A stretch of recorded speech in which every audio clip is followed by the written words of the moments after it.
And it now gives me very great pleasure indeed to call to the stage the Deputy Prime Minister of Somalia. Thank you very much.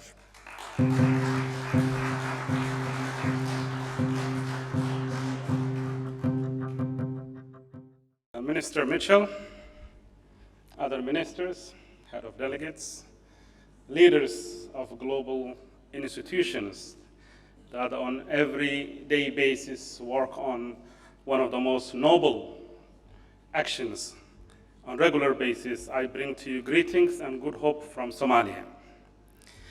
And to begin with, I would like to thank the government of Britain, the Prime Minister and Minister Andrew, for championing perhaps the most noble cause and goal among the Sustainable Development Goals, that of eradicating hunger and that of saving the lives of children, preventing them from stunting, wasting, and eventual death.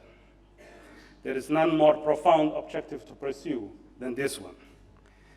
I speak on behalf of the vulnerable Somali communities that within the last year only have faced circumstances beyond their control, either in the form of famine or in the form of floods. I would leave the statistical, the empirical evidence, the scientific findings to the practitioners here, but let me give you some anecdotal evidence of what's happening on the ground in places like Somalia. 5 days ago, I visited a city called Baydhabo, southern Somalia, a city that has inhabitants of about 500,000 people, but an additional 700,000 people live on the outskirts of their city. These are people, vulnerable women, children, and youth who have been displaced from an extremely productive sectors of our nation, either by conflict, famine, drought, or war and conflict. So I would like to highlight and take a more systemic approach to the prevention of death and dealing with hunger when it comes to children. Let's address the statistics. Globally, we know over 1 billion children are subject to food malnutrition, 45 million and close to stunting and wasting. But in Somalia, 1.8 million under the age of 5 are suffering from severe form of malnutrition. 28% of children under the age of 5 are stunted. And echoing the good hope that Omar and others have highlighted, this is a massive improvement from 42% in the year 2006. It's an indication of the improvements in the emerging Somali government institutions and the tremendous effort from the donors, spearheaded by the UK and others, who on a regular basis intervene in these vital areas.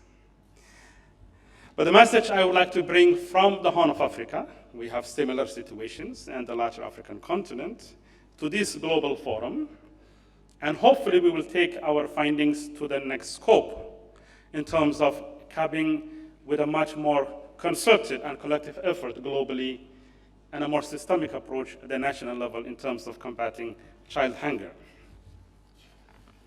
I would like to highlight that the symptoms you see in a child that is malnutrition, either the failure of bodily functions, anatomical or psychological, are only an indicator of the health systems of that nation, or maybe the gaps in the global instruments and approaches. So if we fix the limitations in the health systems and the health sector, water and sanitation, social protection systems, financing of these important vital programs, perhaps we can find permanent and lasting solutions. As I have highlighted, these children that you find in IDP camps were at one point living in the countryside with a lot of cattle, camel, and goats at their disposal, with very fertile farming lands.